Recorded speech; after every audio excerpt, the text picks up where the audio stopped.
Hello, everybody. Just as I'm about to go live, I've got people emailing me. I hope nobody WhatsApp calls me during this talk that I'm going to do to everyone. I'm Melinda Ferguson.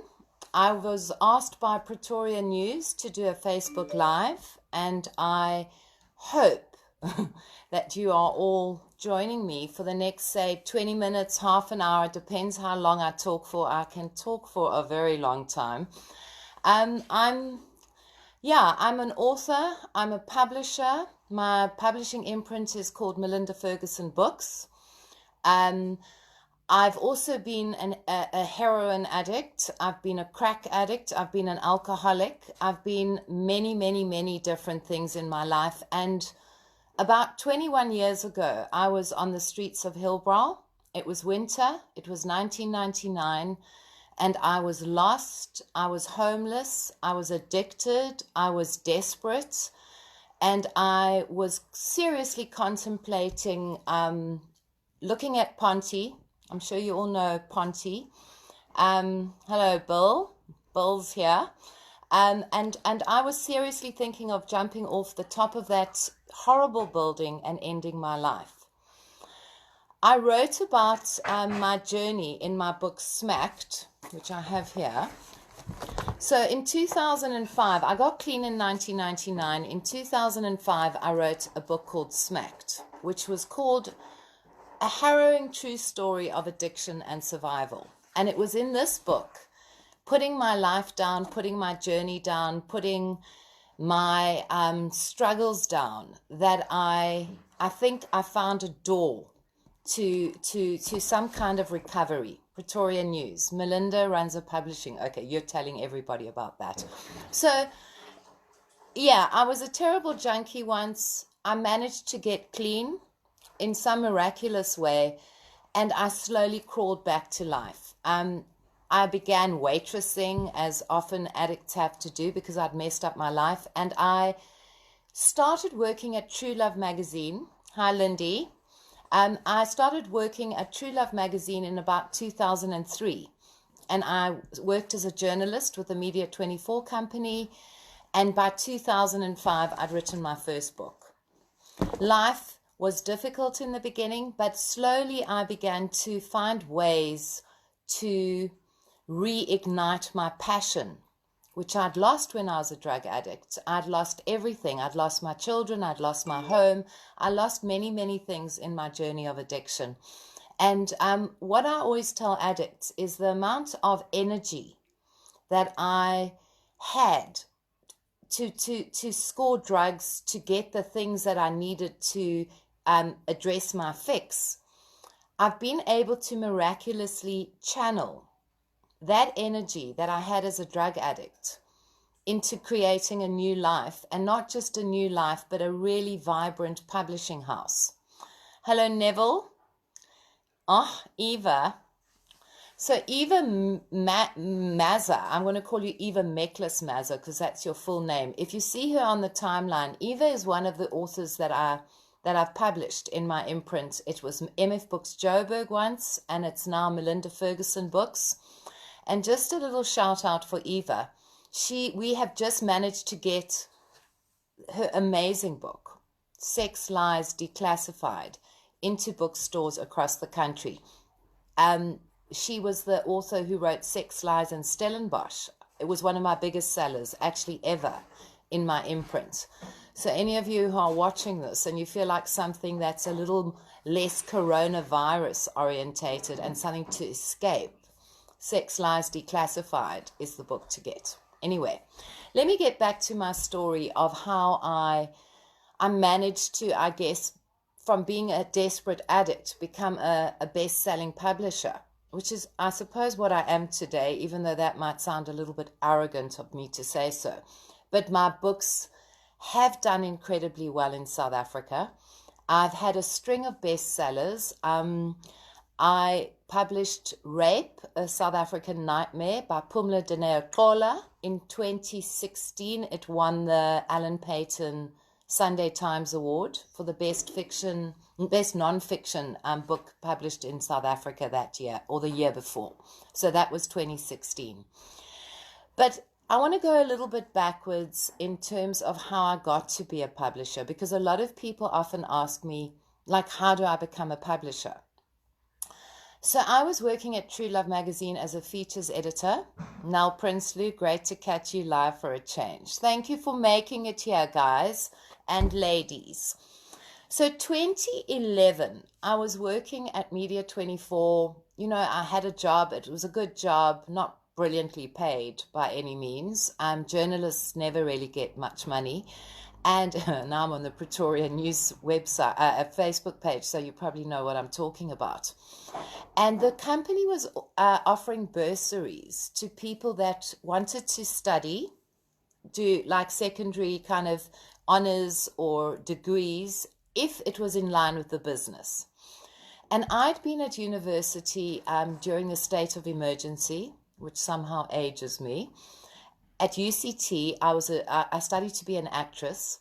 And during that time, I was so trashed. I was literally smoking dagga, drinking every day, taking acid, doing whatever I could not to actually go to lectures. And so I'd always had a bit of a regret that I hadn't put all my passion and intellect into my studies.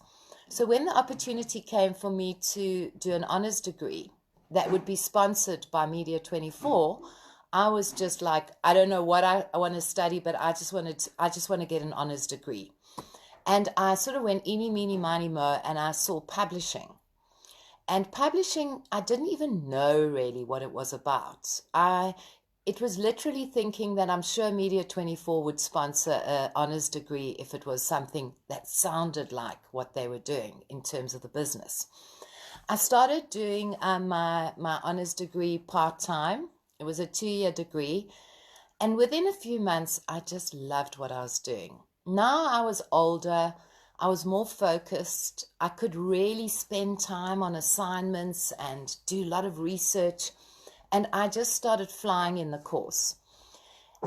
About 6 months before I graduated, 2 of my lecturers, Bridget Impey and Maggie Davey, who ran the company, the publishing house, and still do, called Jacana, they called me after a lecture and said they wanted to have a meeting. So I went to the office in Richmond, at Auckland Park, Joburg, and they sat me down and said, we want you to have your own imprint. Guys, I didn't even really know what an imprint meant. I was just like, what? I had to Google imprint. And imprint, if any of you don't know, it's part of a publishing house. So you'll have a publishing house like NB Publishers who's got Kwela. Kwela is an imprint. Kwela does fiction.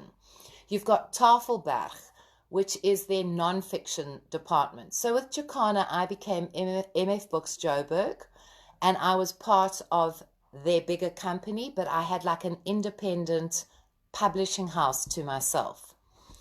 For people who have never really had their own business, and for someone who was once a desperate addict, this was truly for me a miracle that I'd been given something to run on my own, something that I didn't even know how to run, to be quite honest, but people who trusted me.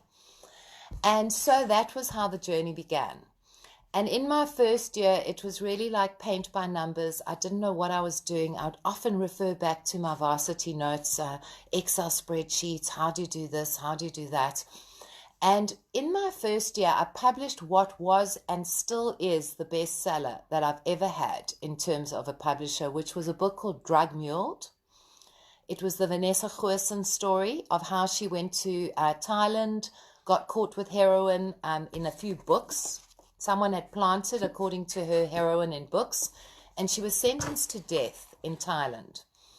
Obviously, she didn't, in the end, die. Her death sentence was commuted to 23 years, I think, in prison, and she got out when she was 16, after 16 years.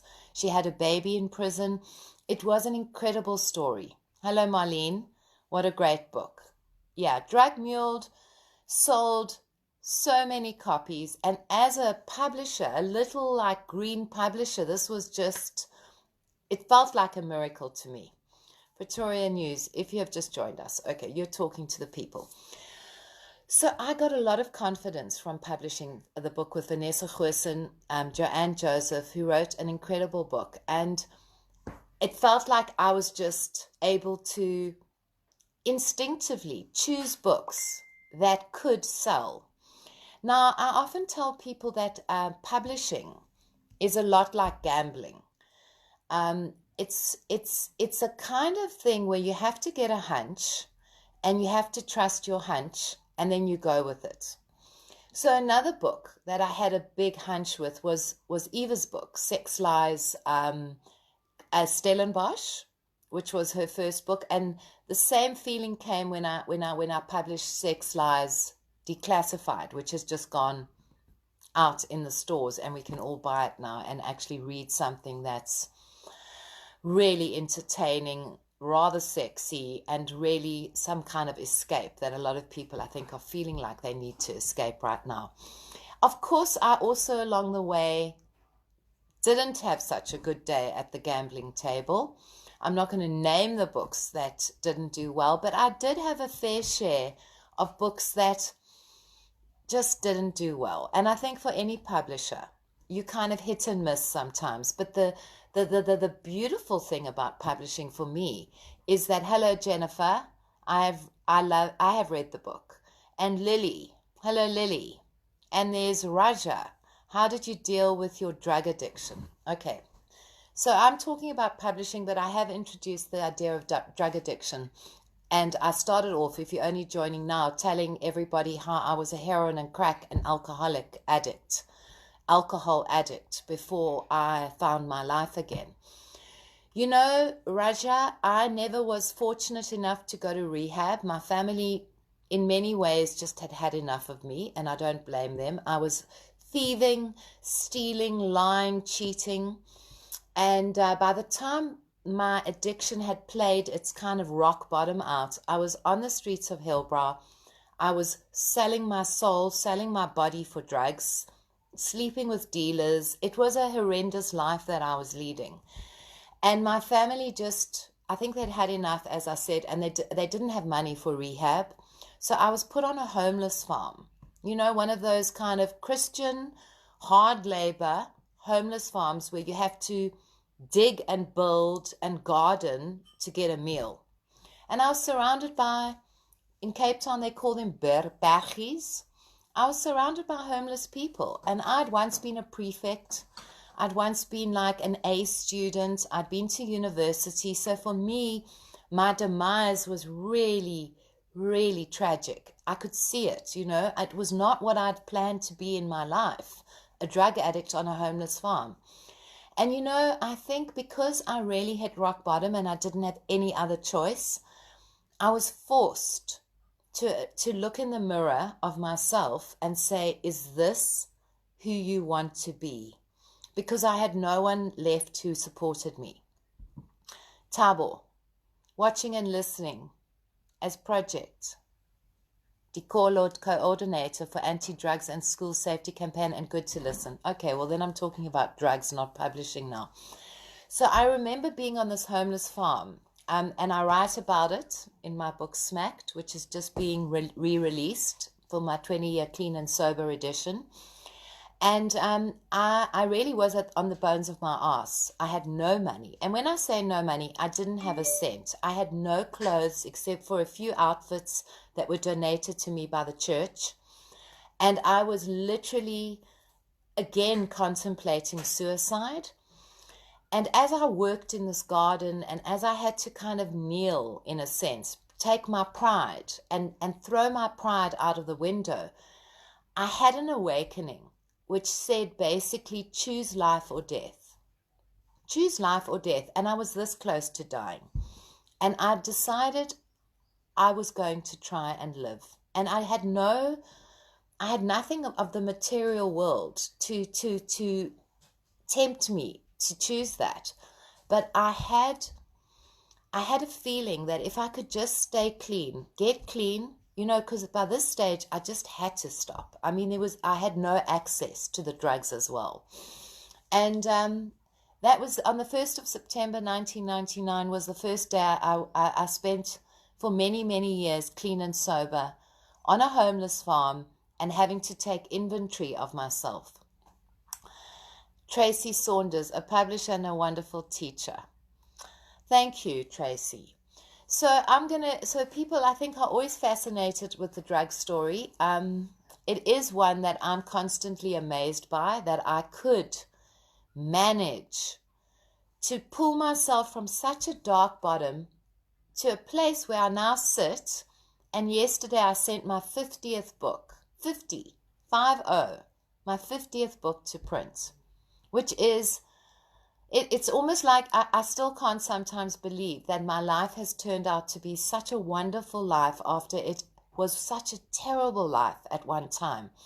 And I always tell people, as much as it feels like you can't change and that you can't change your world, we all have the ability to change. Sorry, that's someone. Thanks for sharing your story. I can't wait to get your book. What a phenomenal woman you are. Oh, thank you. Thank you for your honesty. Really, this means so much to me. You know, in the end, all I had was my truth. I didn't have money. I didn't have shoes. I was standing at robots. You know, those women who stand at robots looking so pathetic and lost and right on the bones of their ass. I stood at robots begging people for money. So I never drive past a robot today, not knowing what it takes to stand at a robot, because it is such a humiliating place to be. Sorry, guys, I try to put my WhatsApp notifications off, but now they're not listening to me. So there might be a little lag. So, yeah, guys, I mean, I had to work really hard for this. It didn't just come. I'm not from a rich family. I didn't tell you, but my father died when I was 4. My mum was an alcoholic. I was brought up in a house where my mother did her best, and she really did her best, but we were plagued with problems. Money, alcohol in the family, 4 children without a father, my mother having to really divide. My mother had to divide everything always, you know, so we were brought up in a house of a lot of lack. And we were still white South Africans, of course, living in the time of apartheid. So obviously the inbuilt privilege of being white was also something that I was better off than a lot of other people in the country at the time. Very inspirational story. I admire your strength, says Rolana. Well done on your publishing and your 50th book. Pretoria News. Okay.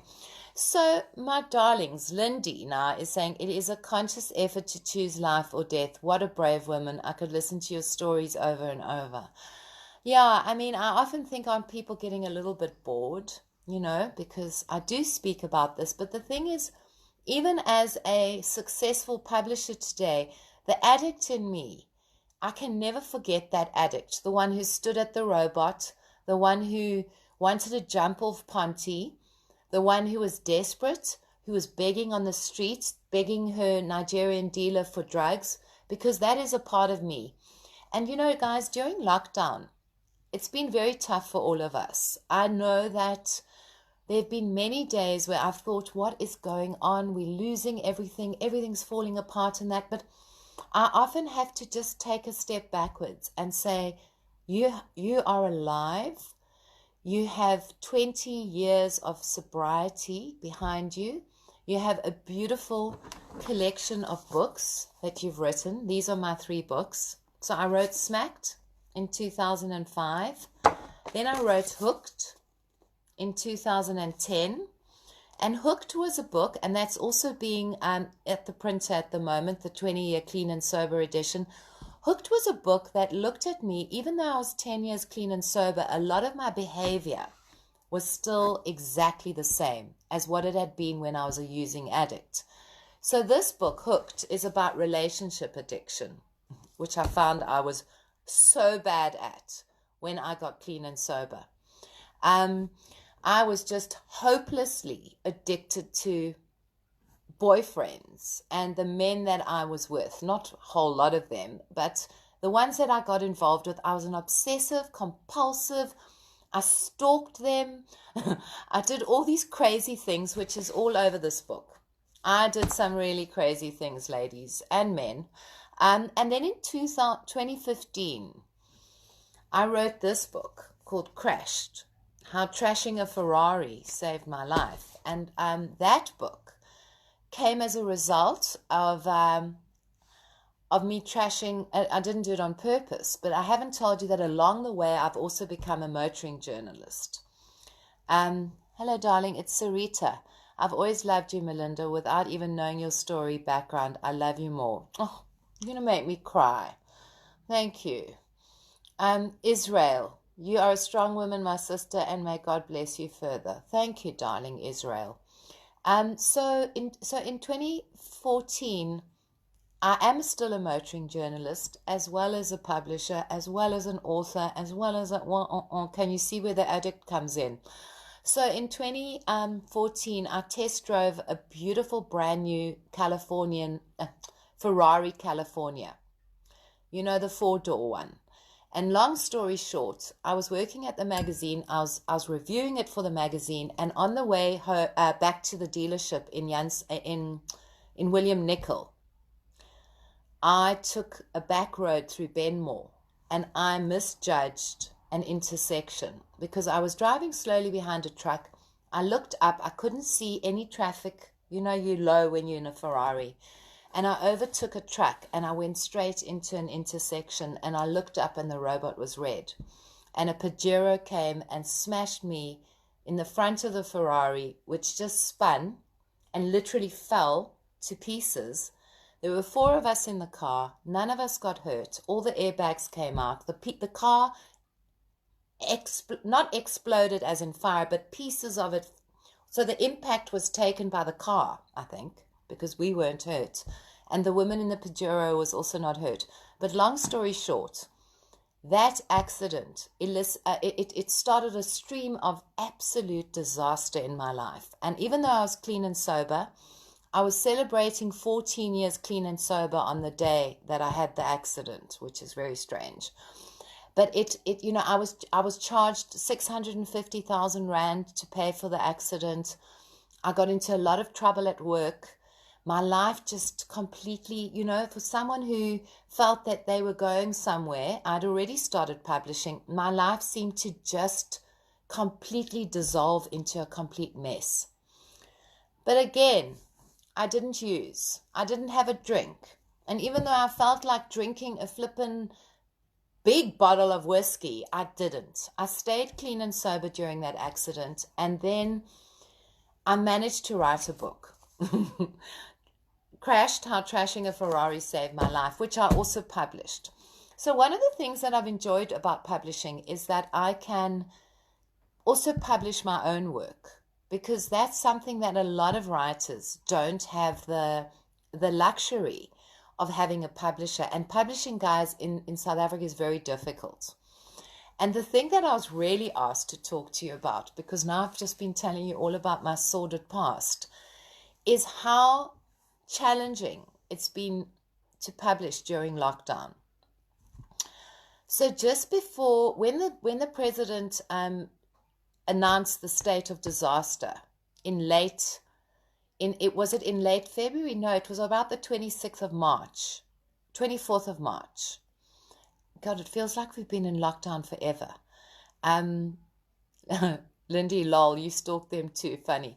So yeah, it was like, 2 months ago, 54 days ago, maybe 56 days ago. Before the state of disaster was announced, I was so busy. I had launches all over the country. I was flying. I had 4 air tickets booked that week. The president announced the state of disaster. We went into first lockdown, and my life literally fell apart. Especially my life as a publisher, because I just signed a very, very promising joint venture with NB Publishers, part of Media 24, and we had planned 12 books for the year. First book was going to be Sex Lies Declassified, out in February. As the lockdown happened, everything got trapped in the warehouse. And as a publisher during lockdown, it felt like literally all my dreams had just disappeared down the road. But I didn't spend too much time feeling sorry for myself, and that is something that I've learned. I think that addicts often stay in victim mode, and not only addicts, human beings. human beings rest very easily in like, poor me, it's so shit, everything's so bad, everything's so terrible, and I'm getting like, it's me personally who's like being sort of punished for all of this, or at least that's how many South Africans are feeling at the moment, is everything's about the me. So what I did was, I have a WhatsApp group with my authors. Okay, I found this on the web for personally who is that being sold is punished football of this, or at least I'm with you, that's how many South Africans are feeling at them. That is Siri. And I did not press Siri. Siri just decided to start interpreting some of the things I said. That is very strange. So anyway, cut a long story short, my WhatsApp group with my authors, my MF Books A-listers, I call them.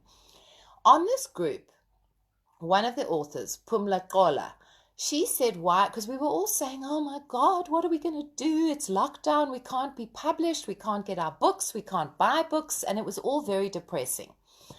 And then Pumla suggested, why don't we write a book about coronavirus? And, I think she just was joking. And I, being the crazy publisher that I am, I went, right, in the next line or two, I said, who's in? You got 7 days to write a book. And that is what happened. And if you see the little banner, the advertisement for me talking, you'll see there are 2 books. One was called Lockdown, which was the first book. I took 18 authors. I gave them a 7-day deadline. And I said, we can't do a print book because it's lockdown. There's no printers that are open. But let's do an ebook. An electronically a digital book that would be available on Amazon and Kobo. And that is exactly what we did. So in miracle time, I managed to get the authors to deliver on deadline. I was very strict with them. I was a bit of a fascist, I have to say. I edited it, I compiled it, I wrote for it, and then I asked 2 of my authors, Tracy and Dave, to help me proof. We sent it for e-conversion, and within like 10 or 12 days, we had the first book up. It immediately went to number 1 in the Amazon new releases in globalization, bestsellers. And after about 3 days of the book being out, I completely got another idea to do a new book called Lockdown Extended. And I've only got this cover here at the moment. So this is Lockdown Extended. It's an ebook. It's the second book I managed to publish during lockdown. And people keep saying to me, how did you do that? Well, all I did was follow my instincts. And all I did was, I was a very good organizer. I am a good organizer, and I'm a very, very hard worker. I can work for hours and hours. I'll get up at 4 every morning. I wake up before the birds sometimes, especially in winter. I make myself a cup of coffee and I start working. So I drive everybody crazy in the house. My poor boyfriend, I'm just sometimes a real bitch because I just get so involved with what I'm doing. But it felt like there was a virus, and there is a virus. And time suddenly became very, very important to me, to try and seize the moment and try and find a way to represent this time, which is, let's face it, such a unique and unprecedented time in history. I wanted to capture the voice of this time, the panic, the hope, the dreams that were broken, the fears, the spiritual imaginings, the global crisis. So Lockdown Extended had 30 authors. So now I was not just dealing with 17, I had to deal with 30. And then, now I'm going to show you my new little baby. This is a book that I'm so excited about. So obviously now the book industry is slowly opening. Wow, within 7 days. Damn, this is so motivational. Raja, yeah. Bill, better a real bitch than an unreal bitch. Yeah, no, I'm a real bitch.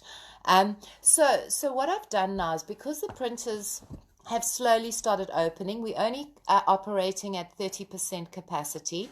Bookshops are open, people. You can go into a bookshop. And bookshops are not just open, they also have all developed delivery strategies, like exclusive book delivers. You can order on the website, you can pick up at the store. There's Take-A-Lot delivery, there's Loot. There's also something called Uber Eats, which we all know for food, but you can also order books on Uber Eats now. If they're in your area and if they're available, if there's a shop near you, some exclusive bookstores are having books available on Uber Eats, and you get your book in like 60 minutes, guys. Isn't that brilliant? So there's also the e-retailers, Amazon, Kobo. Like, for example, the first lockdown book is only 77 Rand on Kobo. It's 103 Rand on Kobo, the second book. And on Amazon, it's slightly more expensive. So Dave Miller, good organizer, hard worker, true, but if anything, an understatement. So Dave Miller, who's just come onto this feed, is one of my fabulous Melinda Ferguson books authors. Dave wrote a book called Not Child's Play, which is how him and his family in 1990 were captured by Renamo soldiers in Mozambique while they were sailing, not the soldiers, Dave and his family, were sailing to Bazaruta in Mozambique on a holiday. And you probably, if you've been a news person, you would have definitely read about this story, because Renamo child soldiers captured the Miller family, and for 49 days they were captive. The Navy SEALs, the SA Navy SEALs, rescued the family in this really dramatic Hollywood type adventure, well, rescue. And so Dave's book I published last year. It's getting rolled out at the moment back into store. It's called Not Child's Play. So I mainly publish memoir. I'm more interested, I think, in people's real stories than fiction, although I have made some exceptions. But what really gets to me, and I think it's got to do with the fact that I've written 3 memoirs already, all about kind of addiction in a way, Smacked, Hooked, and Crashed. I've always been more interested in real stories from people and seeing how people conquer enormous challenges in life. I'm inspired by those, and possibly it's because I did the same when I got clean from my heroin, crack, alcohol addiction.